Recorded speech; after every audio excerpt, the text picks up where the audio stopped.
Hello दोस्तों, कैसे हो आप लोग। उम्मीद करता हूँ सभी बढ़िया होगे। दोस्तों, हमारी सीरीज चल रही है एजोर क्लाउड की। उस सीरीज में आगे बढ़ते हैं और आज बात करते हैं किसी नई चीज पे, नए टॉपिक पे। ठीक है दोस्तों, टॉपिक स्टार्ट करने से पहले आपको कुछ बात करनी है। वो बात ये है, देखो, अभी तक जितनी वीडियोस चैनल पे आई, ठीक है, उनमें बहुत गैप था। मतलब बहुत टाइम में आई है। ठीक है, जैसे एक एक वीक में एक वीडियो आ रही है, ठीक है, 2 वीक में एक वीडियो आ रही है।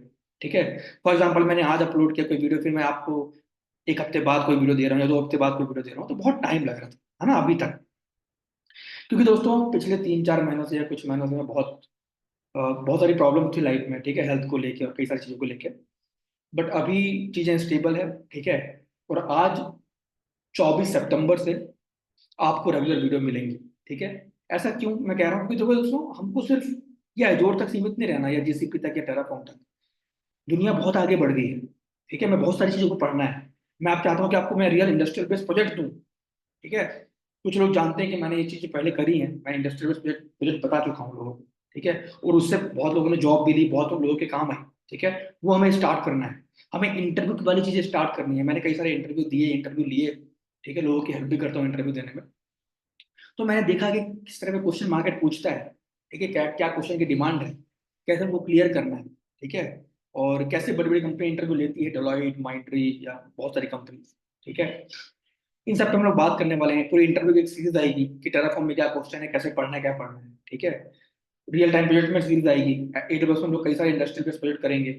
एजोर पे करेंगे, टेरा और जीसीपी क्लाउड पे करेंगे, डेवऑप्स पे करेंगे, मशीन लर्निंग ऑपरेशंस पे करेंगे, गिटऑप्स पे करेंगे। ठीक है, कई सारे नए टूल्स है, उन्हें हमें पढ़ना है। अभी आर्गो सीडी हो गया, ठीक है, गिटलैब गिटहब एक्शन हो गया, कई सारी चीजें, वो सब हमें पढ़ना है। ठीक है, तो उन पे बढ़ना है, इसलिए अब डेली वीडियोस में अपलोड करना स्टार्ट करूंगा और डेली ट्राई करूंगा कि डेली मैं आपको 2 या 3 वीडियो दूं।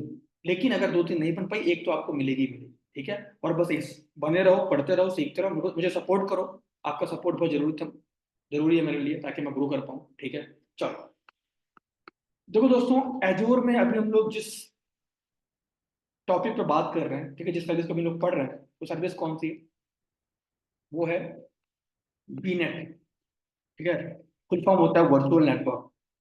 और देखो, अगर आप ये वाला वीडियो डायरेक्ट पढ़ने आए हो, तो मैं सजेस्ट करूंगा कि पहले आप मेरे पुराने वीडियो पढ़ो वीनेट के, तब समझ पाओगे और अच्छे से कि मैं अभी क्या बताने वाला हूँ। ठीक है, चलो।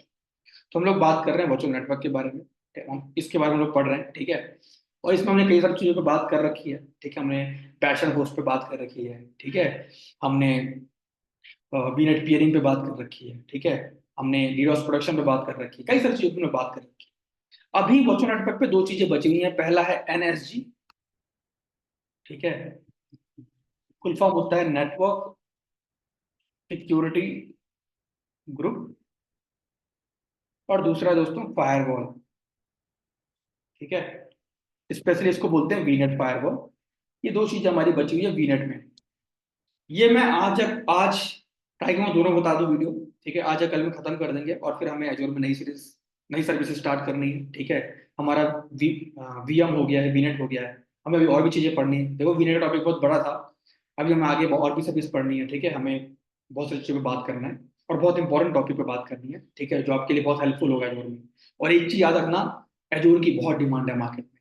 तो जो मैं बता रहा हूँ बहुत अच्छे से पढ़ो। अगर ये सीरीज अच्छे से पढ़ लिए, आपको जॉब मिल जाएगी। आप कहीं भी स्टैंड कर सकते हो एजोर क्लाउड को लेके। ठीक है, इतना गारंटी से कहता हूँ मेरी सीरीज पढ़ने की। चलो, तो आज हम लोग पहले बात करते हैं फायरवॉल के बारे में। ठीक है, फिर बात करेंगे एनएसजी के बारे में। ठीक है, चलो, समझते हैं फायरवॉल क्या है, क्यों इंप्लीमेंट करते हैं, क्यों इसकी रिक्वायरमेंट पड़ती है, क्यों नीड पड़ती है। पहले वो समझते हैं, फिर आगे बढ़ेंगे। ठीक है, चलो। तो फॉर एग्जाम्पल मान लो, ये आपका एक एजोर अकाउंट है ना। और इस एजोर अकाउंट में आपने एक सब्सक्रिप्शन लिया हुआ है पे एज यू गो का। ठीक है, और आपने बनाया हुआ है एक रिसोर्स ग्रुप इसके अंदर। ठीक है, रिसोर्स ग्रुप कुछ भी आपने नाम दिया हो, test RG, production RG, UT RG, कोई भी रिसोर्स ग्रुप आपने बनाया है। और इस आरजी के अंदर, रिसोर्स ग्रुप के अंदर आपने बनाया एक वीनेट। ये रहा आपका वीनेट। ठीक है, और इस वीनेट के अंदर ही आप सारी चीजें क्रिएट करते हो, इस नेटवर्क के अंदर ही आप सारी चीजें क्रिएट करते हो, है ना। एक चीज आपको समझा दूं, आप चाहे ऑन प्रेमिसेस में काम करो या क्लाउड में काम करो, आप सबसे पहले क्या करते हो, अपना एक नेटवर्क इन्वायरमेंट क्रिएट करते हो। और उस नेटवर्क इन्वायरमेंट के अंदर ही अपने सारे रिसोर्स डिप्लॉय करते हो, अपने सारे रिसोर्स क्रिएट करते हो, प्रोविजन करते हो। ठीक है, तो क्लाउड में क्या होता है, क्लाउड में नेटवर्क इन्वायरमेंट क्रिएट करने के लिए आपको सर्विस मिलती है। तो ये वीनेट एजोर की सर्विस है नेटवर्क इन्वायरमेंट क्रिएट करने के लिए, ठीक है। तो मान लो आपने ये अपना एक नेटवर्क क्रिएट कर लिया वीनेट, ठीक है, और सारी चीजें इस नेटवर्क के अंदर ही बनेंगी। आपका वीएम हो गया, आपका डेटाबेस हो गया, आपका स्टोरेज हो गया, लोड बैलेंसर, जितनी चीजें बनेंगी, स्टोरेज अकाउंट, सब कुछ इस नेटवर्क के अंदर ही बनेंगी, ठीक है। तो सबसे मेन कंपोनेंट या सबसे मेन चीज आपका क्या हुआ फिर इस पूरे एजूर क्लाउड के इंफ्रा के अंदर? आपका नेटवर्क हुआ, है ना। अगर आपका नेटवर्क ही मान लो फॉर एग्जांपल सिक्योर नहीं रहा, तो क्या होगा? जैसे मान लो कोई बाहर इंटरनेट पर बैठा हुआ है, ठीक है, और कोई हैकर है, और आपने अपने इस, या आपका एक नेटवर्क है, इसके अंदर ये आपने एक वीएम बनाई हुई है, और यहाँ पे मान लो आपने एक बहुत ही इंपॉर्टेंट, बहुत ही सिक्योर, जैसे मान लो एसबीआई बैंक की साइट चलाई हुई है ना। अब भाई एसबीआई एक बैंकिंग सेक्टर कंपनी है, एक बैंक है एसबीआई, उसके लाखों करोड़ों कस्टमर हैं, ठीक है, लाखों करोड़ों का ट्रांजेक्शन होता है उसमें, बहुत पैसा उनके पास है एसबीआई वालों के पास, है ना। तो मान लो कोई चोर या कोई हैकर बैठा हुआ है, ठीक है, वो चाहता है, अगर मान लो उसको यहाँ पे लीकेज मिल गई, मतलब एसबीआई सर्वर उसको इजिली एक्सेस करने को मिल गया, तो क्या करेगा वो?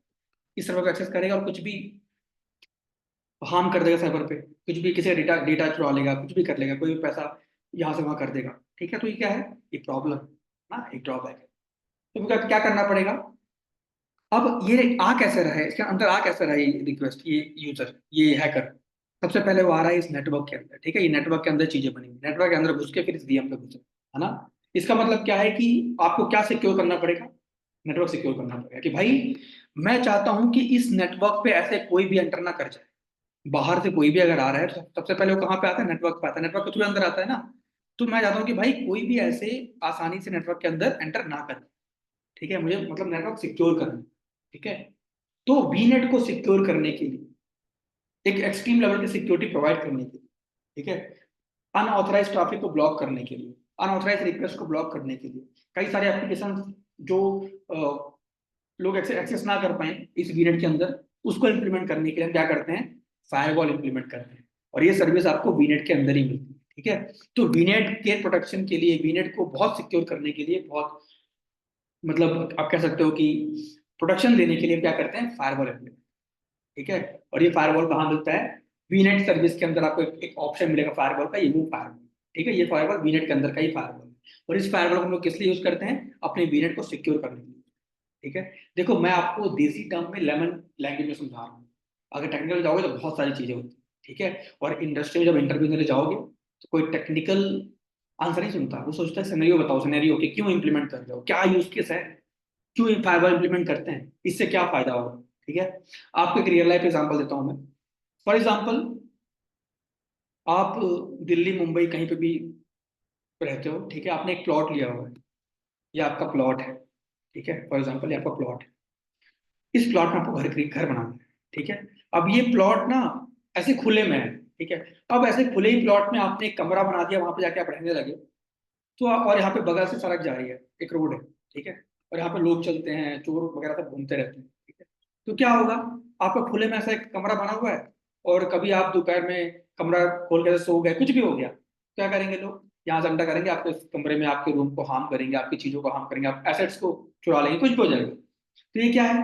सिक्योरिटी तो है ही नहीं, सब कुछ खुला हुआ है ना। तो ये क्या है? प्रॉब्लम है ना। इसके लिए हम क्या करते हैं? हमारा घर तो, कमरे तो यहाँ बन रहे हैं, लेकिन इस घर के बाहर हम करते हैं एक बाउंड्री, ठीक है। और इस बाउंड्री में हम लोग फेंसिंग करते हैं, बड़ा सा गेट लगाते हैं, ठीक है। हम लोग कई सारे कांच वगैरह लगाते हैं, ताकि कोई भी आसानी से एंटर ना कर, ठीक है। बाउंड्रीज बहुत ऊंची रखते हैं, है ना। एक सिक्योरिटी गार्ड रखते हैं, ठीक है। सीसीटीवी कैमरा लगाते हैं, क्यों लगा, इतनी चीजें क्यों इंप्लीमेंट करते हैं? ताकि मेरी ये बाउंड्री सिक्योर हो जाए, और मेरी बाउंड्री सिक्योर रहेगी तो बाउंड्री के अंदर कोई आ नहीं पाएगा, और अगर बाउंड्री के अंदर कोई नहीं आ पा रहा, मतलब इस रूम पे भी नहीं आ पाएगा, है ना। तो हम बाउंड्री को सिक्योर करते हैं। तो उसी तरीके से एजूर क्लाउड में जो आप यहाँ अंदर रिसोर्स क्रिएट करते हो, ये आपके कमरे हैं, आपके घर है, आपका वीएम, आपका डेटाबेस, सब क्या आपके घर है, तो इनको आपको सिक्योर कर, कैसे करते सिक्योर? ये जो वीनेट नाम की बाउंड्री है ना, वीनेट, इससे सिक्योर कर। तो इस बाउंड्री को सिक्योर कैसे करते हैं? फायरवॉल का इंप्लीमेंट करते हैं, ठीक है।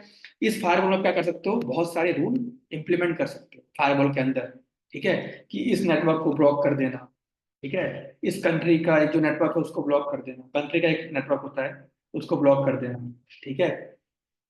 और कोई स्पेसिफिक वेबसाइट से रिक्वेस्ट आया कहीं से आया, उसको ब्लॉक कर देना, ठीक है। कोई स्पेसिफिक आईपी से रिक्वेस्ट है उसको ब्लॉक कर देना, ये सारी चीजें हम इंप्लीमेंट करते हैं। अभी करेंगे प्रैक्टिकल तो आपको समझ में आएगा, ठीक है।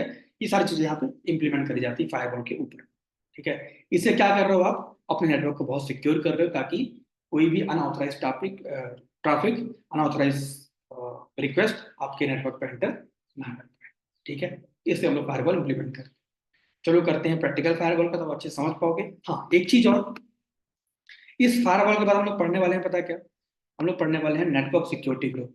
क्या पढ़ने वाले हैं हम लोग? नेटवर्क सिक्योरिटी, ठीक है। अब नेटवर्क सिक्योरिटी ग्रुप और फायरवॉल, लोगों को लगता है कि दोनों सेम है। अगर हम एनर्जी यूज करें तो फायरवॉल की यूज करें। अब देखो एनर्जी किस लिए यूज करते हैं ये भी समझ लो। अभी इसका हम लोग डेडिकेट बात करेंगे टॉपिक पे, बट अभी समझो, ये आपका क्लाउड है, ये आपका सब्सक्रिप्शन है, ये आपका रिसोर्स ग्रुप है, ये आपका वीनेट है, यहाँ पे आपने एक वीएम बनाई है, ठीक है। अब इस वीएम के ऊपर आप एक रूल लगा रहे हो, इस वीएम के ऊपर आप एक सिक्योरिटी ग्रुप लगा रहे हो, ठीक है। उसको बोलते हैं नेटवर्क सिक्योरिटी ग्रुप ही है, यहाँ पर नेटवर्क सिक्योरिटी ग्रुप बोलते हैं, एडब्ल्यूएस में हम लोग बोलते हैं सिक्योरिटी ग्रुप, ठीक है। जीसीपी में बोलते हैं फायरवॉल। तो ये क्या है, आप इस नेटवर्क के अंदर इस वीएम के लिए, इस नेटवर्क के अंदर इस वीएम के लिए क्या कर रहे हो, सिक्योरिटी ग्रुप लगा रहे हो। सिक्योरिटी ग्रुप का मतलब क्या, एक कलेक्शन ऑफ रूल लगा रहे हो। मतलब रूल कैसा होता है कि मैंने यहाँ पे एक रूल लगा दिया कि 22 पोर्ट के लिए, मतलब अगर इस मशीन को कोई एक्सेस करने आए, बाहर से आए, ठीक है, तो यहाँ पे जब आप लगा रहे होगे कि 22 पोर्ट जब एक्सेस करने आए, तो आप एनर्जी में एक सोर्स डिफाइन कर दो। सोर्स मतलब क्या, कि कहाँ से रिक्वेस्ट आए। तो मान लो मैंने सोर्स में दे दिया एक आईपी, जैसे मान लो फॉर एग्जांपल ये मेरे लैपटॉप की आईपी है, ये मेरे लैपटॉप की आईपी है 172.30.0.0, ठीक है। ये मेरे लैपटॉप की आईपी है। तो मैंने क्या किया, यहाँ पे इस नेटवर्क के अंदर इस वीएम के लिए मैंने यहाँ पे एक रूल लगाया है कि 22 पोर्ट के लिए अगर कोई एक्सेस करने आए, ठीक है, तो वो सिर्फ इस आईपी से ही आना चाहिए। मतलब मैं क्या कर रहा हूँ, सिर्फ अपने आईपी को अलाउ कर रहा हूँ, मतलब मैं ही सिर्फ इस मशीन को एक्सेस कर पाऊँ और कोई ना कर पाए, ठीक है। ऐसे ही और भी कई सारे पोर्ट होते हैं, हम लोग अभी एनर्जी डिटेल में बात करेंगे, ठीक है। 80 पोर्ट होता है जिसको एचटीपी बोलते हैं, 8443 होता है एचटीपीएस, कई सारे पोर्ट होते हैं। उन सब हम लोग कहाँ पे, उस हम लोग रूल कहाँ पे लगाते हैं, नेटवर्क सिक्योरिटी ग्रुप में लगाते हैं, कि हम इन रूल्स को हम लगा देते हैं, और इससे हम क्या करते हैं, अपने सर्वर को प्रोटेक्ट करते हैं, अपनी मशीन को करते हैं प्रोटेक्ट, कि मेरी मशीन पे, मेरे इस चीज पे यहाँ से रिक्वेस्ट अगर आए तो उसको जाने देना, वरना मत आने। तो ये भी काइंड ऑफ फायरवॉल है, बट फायरवॉल नहीं, ठीक है। तो इसमें क्योंकि कुछ लिमिटेड चीजें ही, मतलब आप सिर्फ एक पोर्ट डिफाइन कर दिए और सोर्स डिफाइन कर दिए, दैट्स इट। इससे ज्यादा पे हमें कुछ नहीं कर सकते। लेकिन फायरवॉल पे आप बहुत सारी चीजें डिफाइन कर सकते, ठीक है। फायरवॉल बहुत इंटेलिजेंट होता है, ठीक है। हमें बहुत सारे प्रोटेक्शन प्रोवाइड करता है थ्रेट से प्रोटेक्ट करने के लिए, ठीक है, और वर्कलोड वगैरह मैनेज करने के लिए। तो बहुत सारे यूज केस हैं फायरवॉल के। तो अभी जब करेंगे प्रैक्टिकल तो आपको समझाऊंगा मैं कि फायरवॉल हमें किन चीज़ों से बचाता है, ठीक है। उस पर बात करने वाले हैं। तो एनर्जी एक अलग चीज है और फायरवॉल अलग चीज है। एनर्जी काइंड ऑफ फायरवॉल ही है, लेकिन ये क्या है कि इससे सिर्फ आप एक वीएम को सिक्योर कर दोगे, लेकिन मेरी वीएम बस तो नहीं है ना यहाँ पे नेटवर्क के अंदर, कई सारी चीजें होंगी। मेरा स्टोरेज अकाउंट होगा, कई सारी चीजें होंगी।